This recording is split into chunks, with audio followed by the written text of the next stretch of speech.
The stars looked different here. Commander Jake Sullivan stood on the bridge of the UNS Valiant and watched the unknown constellations through the main view screen. After 30 years of jumping through empty space, finding nothing but dead worlds and ancient ruins, humanity had finally found something incredible.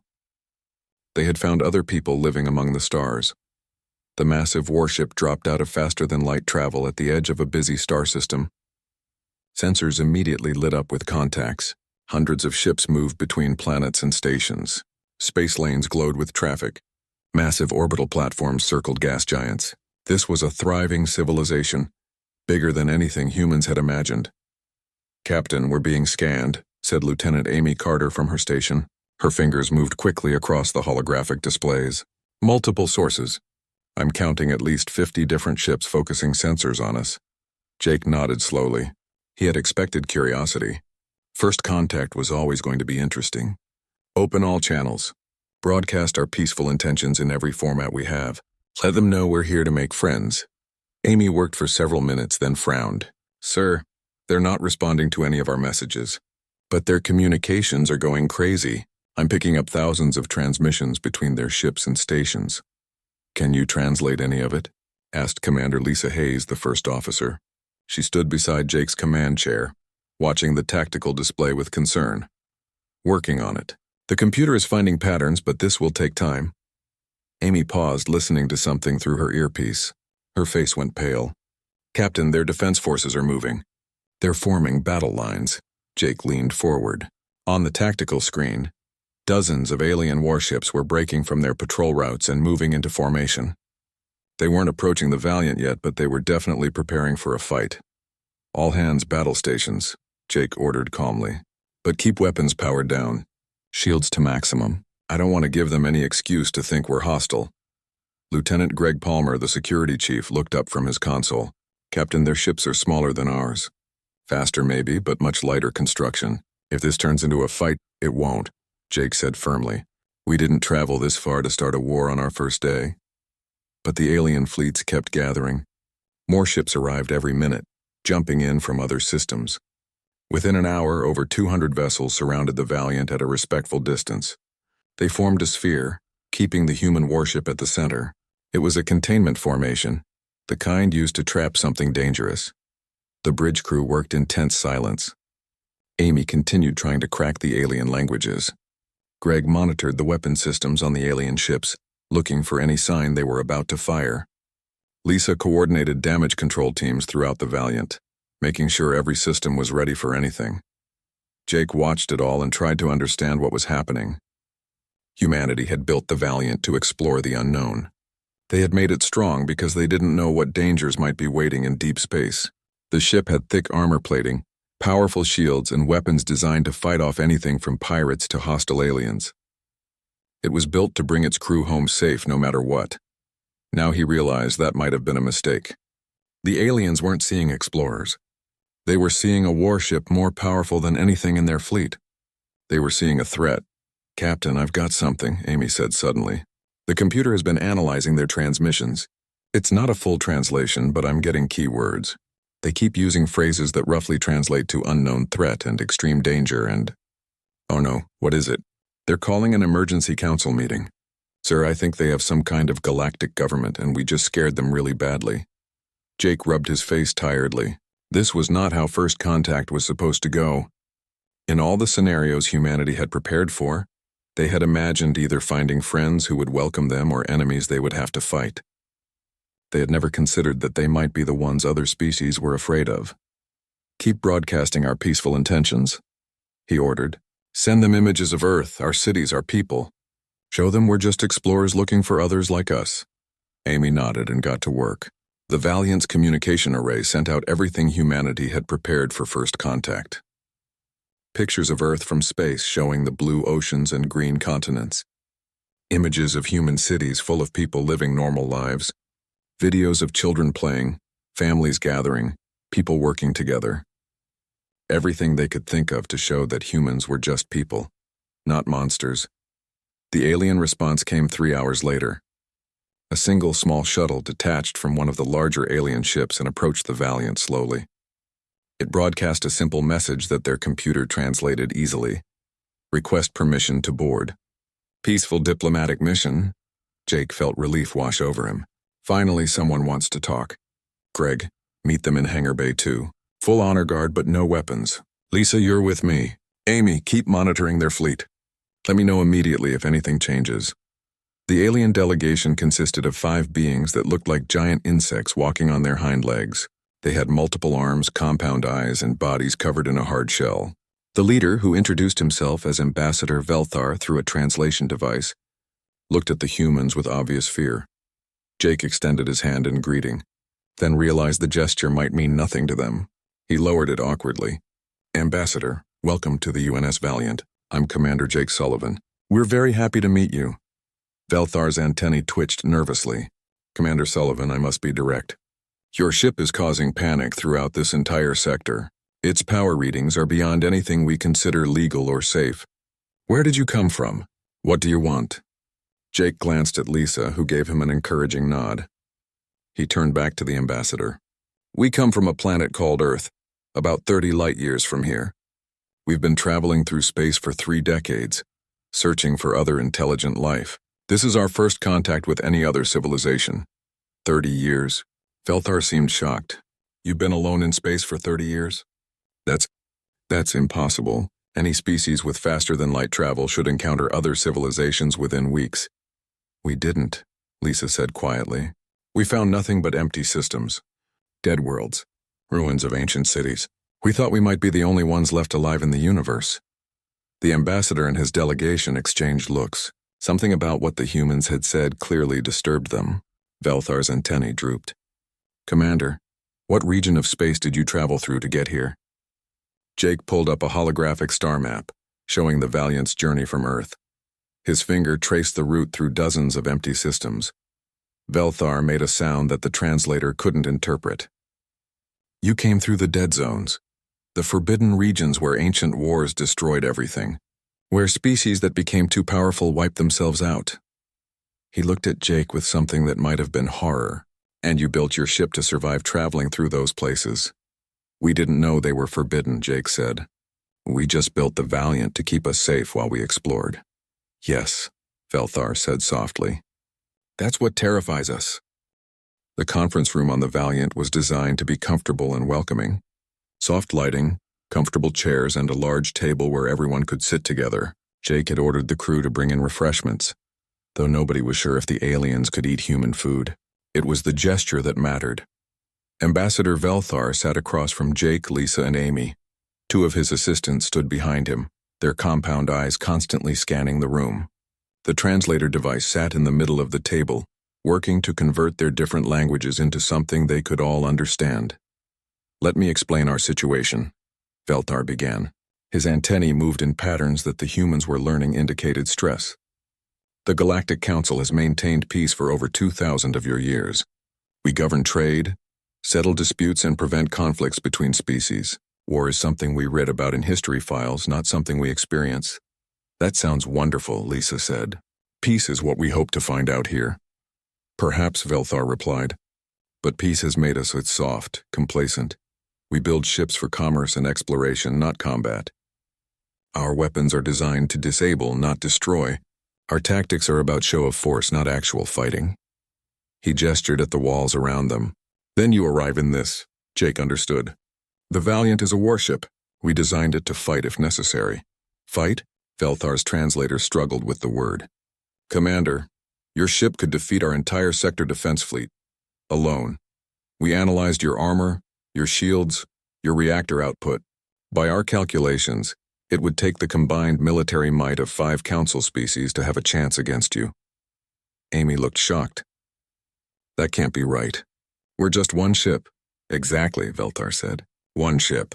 And you're telling us there are more on Earth? That humanity has an entire fleet of vessels like this? No, Jake said quickly. The Valiant is our only deep space warship. We have other ships, but they're mostly for exploration and research.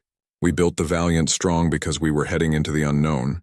We didn't know what we might find. Velthar was quiet for a moment. You built one ship to explore. We would have sent 100 small vessels, each fast enough to run away if threatened. You sent one vessel powerful enough to fight anything it encountered. This tells us much about humanity's way of thinking. We're not conquerors, Lisa insisted. We don't want to fight anyone. I believe you, Velthar said. But my belief is not enough. The council is meeting right now to discuss what to do about you. Some species are demanding you leave immediately. Others want to destroy your ship before you can bring more. A few, like my people, want to give you a chance to prove your intentions. Jake felt anger rise in his chest, but he pushed it down. Getting emotional wouldn't help. What do we need to do to prove ourselves? I don't know, Velthar admitted. This has never happened before. We've welcomed hundreds of species into the council, but they all came from this region of space. They all shared similar technology and philosophy. You're different. You come from the dead zones, the places we fear to go. You build weapons we outlawed centuries ago. You think like warriors when we've forgotten how to fight. Amy leaned forward.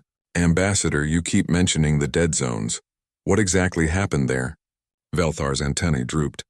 Ancient civilizations destroyed themselves. Some through war, others through weapons that got out of control. Still others through experiments that went wrong.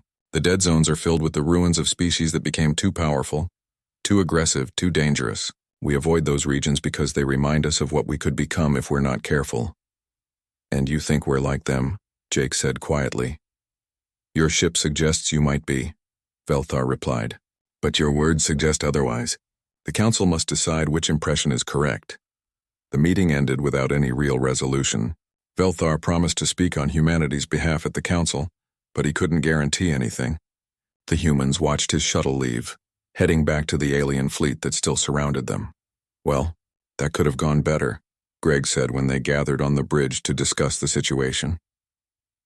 Jake stared at the tactical display, watching the alien ships holding position around the Valiant. We need to change their perception of us. Words aren't enough. We need to show them who we really are. How? Lisa asked. They're scared of our ship. Everything we do, everything we say gets filtered through that fear. Amy suddenly sat up straight at her station. Captain, I'm picking up new transmissions.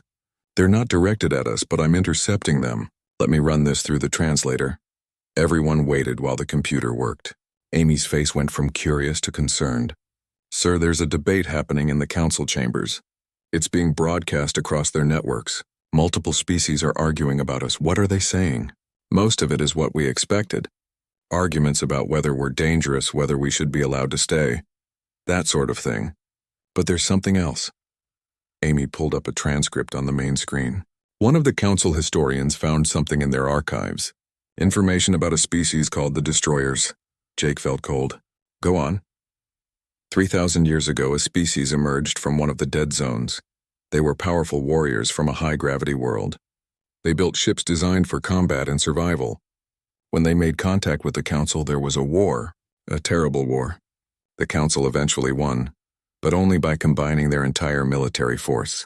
They hunted down every last member of the destroyer species and eliminated them completely. Lisa's voice was barely a whisper. They committed genocide. They call it necessary protection, Amy continued. According to their histories, the destroyers wouldn't stop. They kept fighting until they were extinct. The council has spent 3,000 years making sure nothing like that ever happens again. They banned certain weapons, certain technologies, certain types of ships.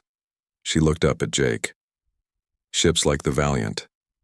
They think we're the destroyers come back, Greg said.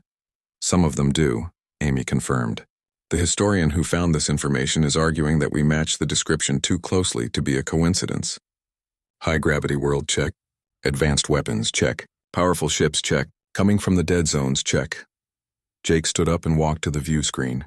Out there, hundreds of alien ships waited, ships full of people who were terrified of humanity because of something that happened 3,000 years ago. Ships full of people who might decide the safest course was to destroy the Valiant before more humans arrived.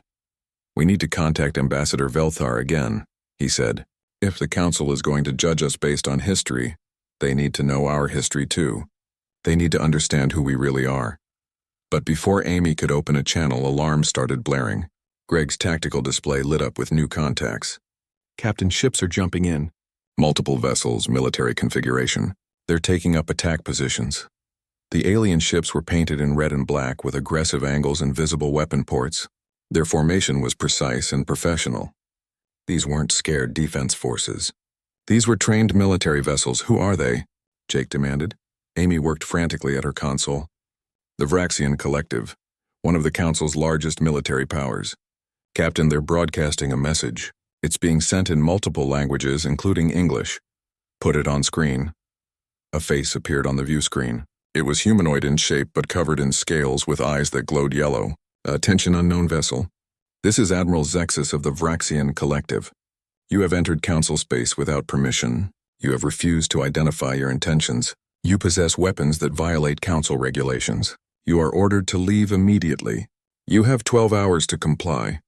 If you do not leave, we will force you to leave. This is your only warning. The transmission ended. The Vraxian ships maintained their attack formation, weapons powered and ready. Lisa looked at Jake. What do we do? Jake stared at the screen, his mind racing through options. They could run, jump back to FTL and disappear into the dead zones, but that would confirm everything the aliens feared about humanity. They could fight, but that would make things even worse. They could surrender, but putting themselves at the mercy of people who once committed genocide seemed unwise. We wait, Jake finally said. We have 12 hours. A lot can happen in 12 hours.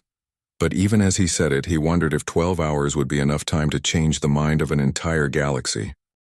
The hours ticked by slowly on the Valiant's bridge. Jake sat in his command chair, watching the countdown timer that Amy had put on the main screen. 10 hours until the Vraxian ultimatum expired. 10 hours to figure out how to avoid a war that nobody wanted, but everyone seemed determined to have. The crew worked quietly at their stations. Amy monitored communications between the alien fleets, trying to understand their plans. Greg studied tactical data, looking for any advantage if fighting became unavoidable. Lisa coordinated with department heads throughout the ship, making sure everyone was ready for whatever came next. Captain Ambassador Velthar is calling, Amy announced. He wants to speak with you privately. Jake moved to a small office off the bridge. The ambassador's face appeared on the screen and he looked exhausted. His antennae hung limply and his movements were slow. Commander Sullivan, I don't have much time. The Council is still debating, but the Vraxians have forced the issue. They've convinced enough species that you're a threat. I'm sorry, but the vote is going to go against you. Jake felt his stomach drop. There must be something we can do.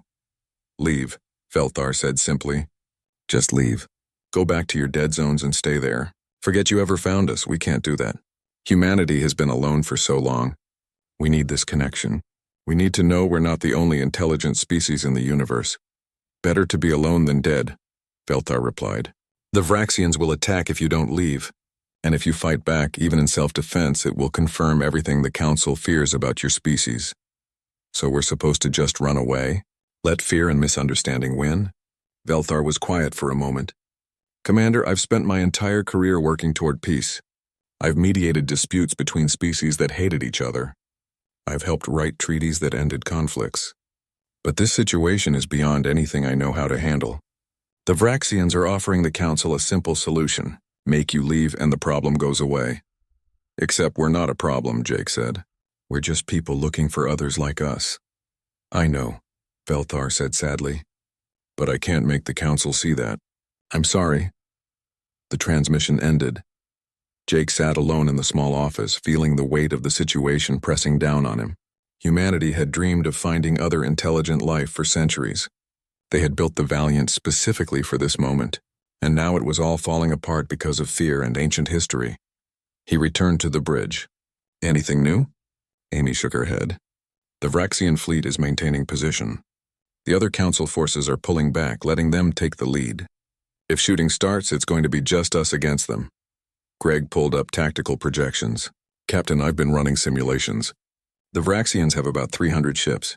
They're smaller than the Valiant, but they're fast and well coordinated. In a straight fight, we could take down maybe 50 or 60 before they overwhelm us. So we lose, Lisa said. We lose, Greg confirmed. Unless we run, Jake looked at the countdown timer. 8 hours left. There has to be another way. We didn't come this far to give up at the first obstacle. Suddenly, Amy's console erupted with alerts. Captain, I'm picking up a distress signal. It's coming from the edge of this star system, about 3 million kilometers from our position. What's the situation? Amy worked quickly, pulling up data. It's a civilian transport ship. Registry says it belongs to a species called the Murthan. They're under attack by pirates. Their engines are disabled and the pirates are boarding them. Jake stood up. Are any of the Council forces responding? Negative. The Vraxian fleet is maintaining position around us. The local defense forces are standing by, but they're not moving to help. Lisa checked her own displays. They're all watching us instead of protecting their own civilians. They're so focused on the perceived threat that they're ignoring the actual danger. Jake felt anger burning in his chest. Out there, innocent people were being attacked, possibly killed, while warships sat and did nothing because they were too busy surrounding the Valiant. It was wrong. It was completely wrong. Amy, how many people are on that transport? Sensors show approximately 200 life signs. 200 people. Families, probably. Children. People who had nothing to do with galactic politics or ancient wars. People who just wanted to travel safely and were now facing pirates because the defense forces were too distracted to do their job. Greg saw where this was going. Captain, if we move to help them, the Vraxians will interpret it as an aggressive action. They'll attack. I know. We'll be starting the exact war we're trying to avoid. I know, Jake repeated. But I also know that I didn't join the Navy to stand by while innocent people die. We have the power to help them. We have the responsibility to help them. Lisa stepped closer. Jake, this could destroy any chance of peaceful relations with the Council. They'll see it as proof that we're violent and unpredictable. Jake looked at his first officer, his friend, and spoke quietly so only she could hear. If the only way to have peace with them is to let civilians die while we watch, then what kind of peace is that? What kind of people would we be? Lisa held his gaze for a long moment, then nodded slowly.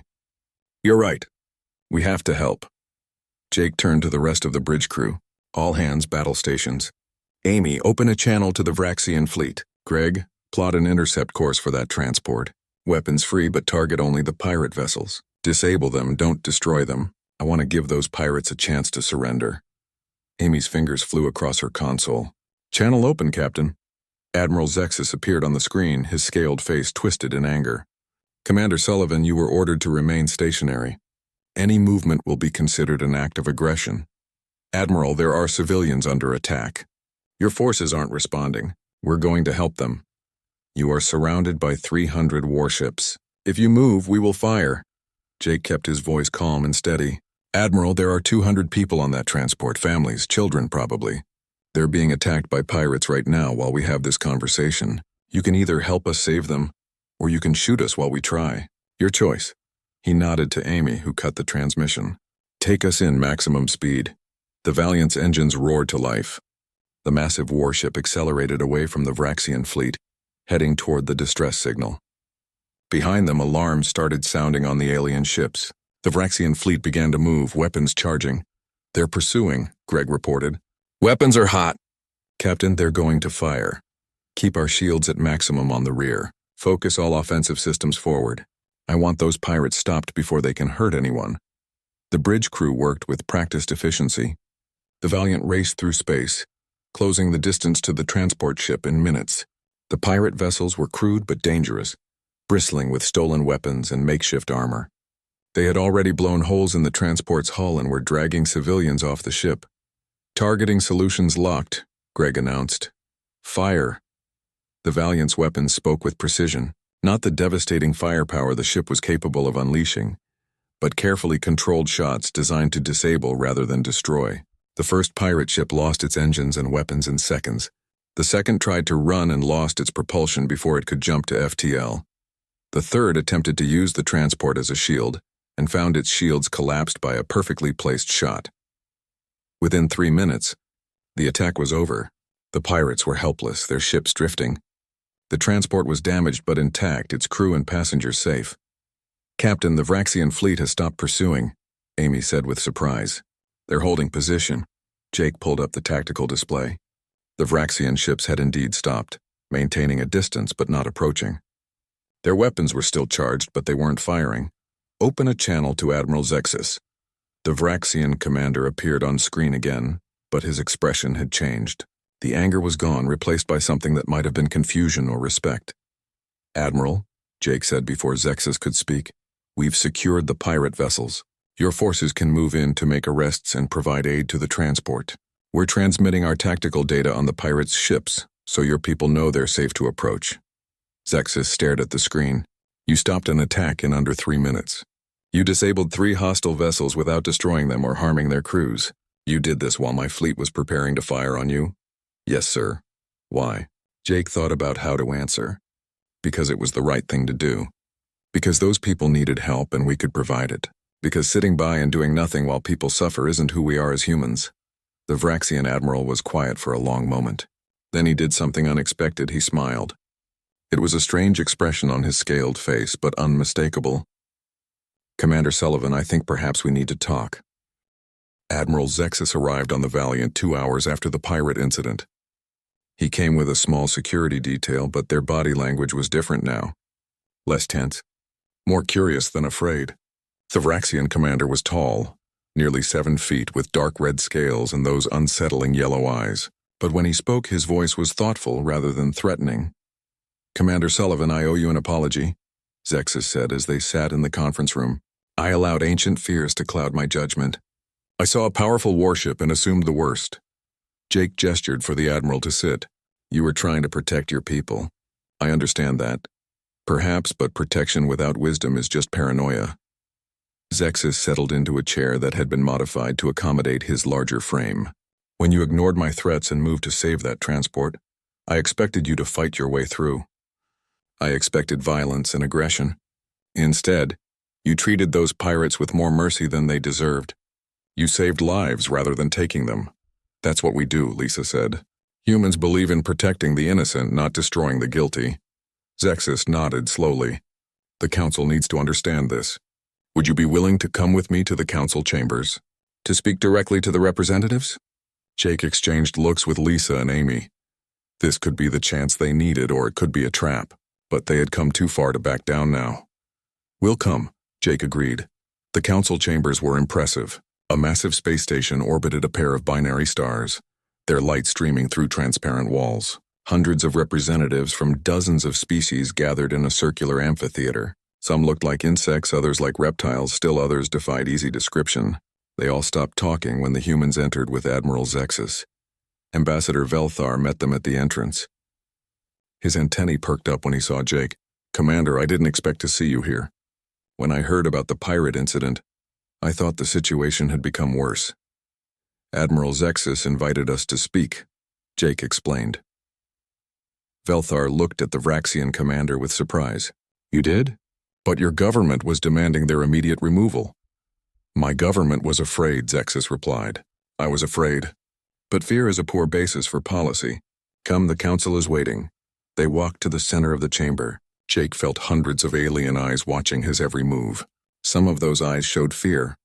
Others showed curiosity. A few showed what might have been hope. A large being that looked like a floating jellyfish spoke first. The translator rendered its voice as female. Commander Jake Sullivan of Earth, you stand before the Galactic Council to answer for your presence in our space. You command a vessel of war unlike anything we have seen in peaceful times. You come from regions we consider forbidden. You possess technology we have outlawed. How do you answer these charges? Jake took a deep breath. Honored Council, I understand your fears. But I ask you to consider this. Humanity has been traveling through space for 30 years. In all that time, we found nothing but empty worlds and ruins. We saw what happened when civilizations became too powerful or too reckless. Those ruins taught us important lessons. What lessons? Asked another representative, this one resembling a crystalline structure. That power without responsibility leads to destruction. That strength without compassion creates monsters. That the ability to destroy is useless without the wisdom to choose not to. Jake gestured to the view screen showing the rescued transport. You have hundreds of warships in this system, but when civilians needed help, those ships did nothing. They were too focused on me, on a potential threat to respond to an actual danger. That's what happens when fear guides decisions instead of principle. A murmur ran through the chamber. Some representatives seemed angry, others thoughtful. Admiral Zexus stepped forward. The human speaks truth. My fleet surrounded his ship, threatened to destroy it, gave him every reason to see us as enemies. And when danger appeared, he ignored us completely to save lives. Not human lives, not his own people. The lives of strangers from a species he had never met. The pirates were nothing, scoffed a representative that looked like a tall bird. 3 crewed vessels against a ship like the Valiant. Not exactly a fair fight. Greg, who had accompanied them as part of the delegation, spoke up. With respect, sir, that's the point. We had overwhelming power and we used it carefully. We disabled those ships without killing anyone. We could have destroyed them in seconds, but we chose not to. That's what you should judge us on. Not the power we have, but how we choose to use it, Amy added. You keep comparing us to the destroyers, the species you fought 3,000 years ago. But from what we've learned, the destroyers never tried to make peace. They never showed mercy. They never tried to save lives. We're not them. We're just people who want to be part of your community. Ambassador Velthar moved to the center. I have spent time with these humans. I have walked their ship and spoken with their crew. Yes, the Valiant is powerful. Yes, they come from the dead zones, but they are not destroyers. They are explorers who learn to be careful in a dangerous universe. Another representative stood. This one from a species that looked almost human, except for blue skin and 4 arms. But what happens when more of them arrive? 1 ship we can contain. What about 10? 100? An entire fleet? Jake understood the fear behind that question. More human ships are coming. We sent word back to Earth about finding the Council. But those ships are explorers and researchers, not warships. We built the Valiant to protect them, not to conquer you. You ask us to trust you, the jellyfish-like leader said. But trust must be earned. The rescue of 1 transport, while admirable, is not enough to overcome centuries of caution. Lisa spoke for the first time. Then let us earn it. Give us a chance to prove ourselves. Send observers to stay on the Valiant. Let them see how we operate. Let them meet our crew. Judge us by our actions over time, not by your fears of what we might do. The council chamber filled with discussion. Representatives argued back and forth in dozens of languages. Some wanted the humans gone immediately. Others wanted to give them a chance. Still others suggested various tests or trials. Finally, after nearly an hour of debate, the jellyfish leader called for order. Commander Sullivan, the council has reached a decision. You will be granted provisional status. Your ship may remain in council space, but you will be monitored. You will accept observers aboard your vessel, and you will assist our security forces in protecting civilians, allowing us to judge your intentions by your actions. We accept, Jake said immediately. Furthermore, the leader continued, Admiral Zexus has volunteered to serve as your liaison to the council. He will coordinate between your vessel and our forces. If you prove trustworthy over the coming months, we will consider full membership for humanity in the Galactic Council. Jake felt relief wash over him. It wasn't perfect, but it was a start. A chance to prove that humans could be more than the monsters their ship suggested they might be.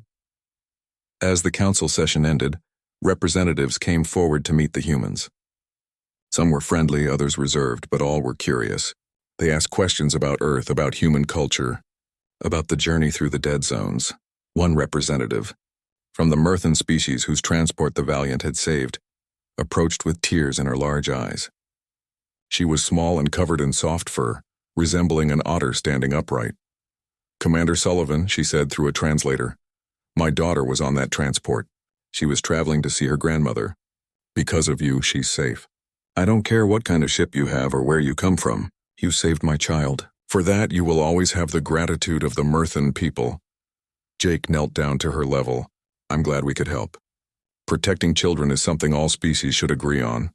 The Myrthan representative hugged him briefly, then scurried away, still crying grateful tears. Admiral Zexus watched the exchange with interest. You know, Commander, the Council has forgotten something important over the centuries of peace. We've forgotten that strength and kindness are not opposites. We've forgotten that the best protectors are those who choose mercy even when violence would be easier. My crew and I just want to make friends, Jake said. We've been alone too long. You won't be alone anymore, Zexus promised. The Council moved slowly but fairly. Prove yourselves worthy of trust and you'll find the galaxy can be a welcoming place.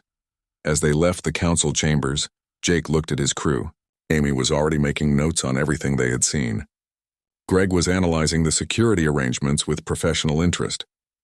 Lisa was smiling, really smiling, for the first time since they had arrived in council space. They had done it. Against fear, against history, against all odds, they had convinced the council to give humanity a chance. Now they just had to make sure they didn't waste it. 3 months passed since the council gave humanity provisional status. The Valiant became a fixture in Council space, no longer a threat but an unusual ally. Council observers lived aboard the ship, learning about human culture and reporting back to their governments. The reports were generally positive, though some species remained cautious. Jake stood in the observation deck, watching as another human ship arrived from Earth. The UNS Discovery was a pure exploration vessel, smaller than the Valiant and completely unarmed. It carried scientists, diplomats, and families eager to meet the galactic community. 6 more ships followed behind it, each bringing more humans to this new frontier. They made good time, Lisa said, joining him at the window. She had been promoted to captain of the Discovery, preparing to take command once the transition was complete. Earth sent their best and brightest. They're going to need to be, Jake replied. Joining the Council isn't easy. There are 1,000 unwritten rules, cultural expectations we're still learning about, and there are still species that don't trust us.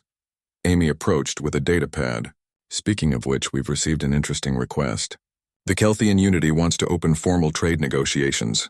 They're offering to share their medical technology in exchange for our material science research. The Kelthians are one of the oldest Council species, Lisa noted. If they're willing to trade with us, that's significant. Greg joined them, looking pleased. Better news. Admiral Zexus just confirmed that the Council is voting on our full membership next month. He thinks we have enough support to pass. Jake smiled. That's faster than I expected. We've earned it, Greg said. The last 3 months, we've responded to 12 emergency calls, rescued 6 ships, stopped 4 pirate attacks, and helped evacuate a station that lost life support. We've done more to protect Council civilians than some of their own defense forces. It was true. The Valiant had become something unexpected, a guardian, when danger threatened and the local forces were too far away or too slow to respond. The human warship arrived like a guardian angel, fast, powerful, and most importantly, careful. Not a single civilian had died during any of the Valiant's interventions. Ambassador Velthar arrived on the observation deck, his antennae waving in friendly greeting. Over the months, he had become a regular visitor, often bringing other ambassadors to meet the humans. Commander Sullivan, I bring news. The Council has completed its review of human technology. They're impressed with your safety features and your restraint in weapons design. Several species want to adopt your emergency response protocols. They're welcome to them, Jake said. We'd be happy to share. Velthar moved to the window, looking at the newly arrived human ships. When you first appeared, we thought you were harbingers of war. We saw only the weapons and the armor, not the hearts of the people inside. We were wrong. You were careful, Jake corrected. That's not wrong. Being cautious about unknown threats is smart. Perhaps, but there's a difference between caution and paranoia. We had become paranoid. Velthar turned to face the humans. The Council learned something from you. We had built a civilization on the principle of avoiding danger, but we had forgotten how to face it when avoidance failed. You reminded us that strength and compassion can exist together. A chime sounded, announcing an incoming transmission. Amy checked her console. Captain, it's from the Council chambers. They're asking if you can join an emergency session. Jake's expression turned serious. What's the situation? They didn't say. Just that they need the Valiant immediately. The emergency involved a space station on the far edge of Council territory. A science outpost studying a dangerous nebula had lost containment on one of their experiments. Exotic matter was flooding the station, killing anyone it touched and spreading quickly. The station had 300 researchers on board, and normal evacuation procedures had failed because the matter was interfering with their transporters and shuttle systems. The Valiant arrived to find chaos. A dozen Council rescue ships floated at a safe distance, unable to get close enough to help. The exotic matter created an energy field that fried unshielded electronics. Any ship that got too close would lose power and drift into the expanding cloud of death. How long do the people inside have? Jake asked. Maybe an hour, reported the lead rescue coordinator, a nervous Kryn named Sevrak. We've tried everything. Our ships can't get close enough. We're going to lose them all. Jake studied the situation. The Valiant's shields were designed to handle extreme environments, built to protect the ship in the worst conditions the dead zones could offer. This exotic matter was deadly, but it was a known quantity. They could model it, predict it, potentially survive it. We can get through, he said. You'll die, Sevrak insisted. No ship can survive that energy field. The Valiant can, Greg said confidently. We've flown through worse. Radiation storms that would cook any normal ship. Gravitic anomalies that would tear apart lighter vessels. This is dangerous but survivable. Lisa nodded. We can do this, Jake made the decision. All crew secure for hazardous approach. Greg, reinforce forward shields to maximum. Amy, establish communication with the station. Let them know help is coming. The Valiant moved toward the station, passing the point where the other rescue ships had been forced to stop. Energy crackled across the hull, but the shields held. Alarms sounded throughout the ship, but they were warnings, not emergencies. The exotic matter battered at them, trying to find a way through the defenses, but human engineering held firm. Approaching docking range, Greg announced. Shields holding at 70%. We're going to make it. The rescue took 45 minutes. The Valiant docked with the station and evacuated all 300 researchers. Some were injured, a few critically, but all were alive. Dr. Helen Foster and her medical team worked miracles, treating injuries that would have been fatal if help had arrived even minutes later. As the Valiant pulled away from the dying station, carrying its precious cargo of saved lives, the Council rescue ships could only watch in amazement. What had been impossible for them was merely difficult for the humans. The following day, the Council held its vote. Jake wasn't surprised when it passed unanimously. Every species that had questioned humanity's place in the Council changed their vote after the station rescue. The Valiant had proved beyond any doubt that its power was matched by its compassion. The formal acceptance ceremony was held in the Grand Council chambers. Representatives from every member species attended. Jake wore his dress uniform, standing with Lisa, Amy, and Greg as Ambassador Velthar read the official proclamation. By unanimous decision of the Galactic Council, humanity is welcomed as a full member species. All rights and responsibilities of membership are hereby granted. Welcome humans to the community of stars. The chamber erupted in applause, not just the polite acknowledgement that usually followed such ceremonies, but genuine, enthusiastic celebration. The humans had won more than acceptance. They had won respect. Admiral Zexus approached after the ceremony. Commander, the Council has a request. They want the Valiant to serve as the lead ship in a new rapid response force. Other species will contribute vessels, but they want humans to command it. Jake looked at his old crew. Amy had been promoted to head of communications for all human Council diplomatic efforts. Greg was training Council security forces in human tactical procedures. Lisa would soon captain the Discovery, leading humanity's exploration efforts into new regions of space. I think we can arrange that, Jake said. Though I'll need a new crew. My people have earned promotions and new assignments. You'll have your pick of volunteers from across the Council, Zexus promised. Many species want to serve alongside humans now. You've shown us something we had forgotten, that the greatest strength comes from being willing to put yourself in danger to protect others. Later, Jake stood again in the observation deck, watching Earth's sun in the distance. It was just one star among billions, but it was home. Humanity had come from that small blue world, ventured into the unknown, and found not only other intelligent life but a place among them.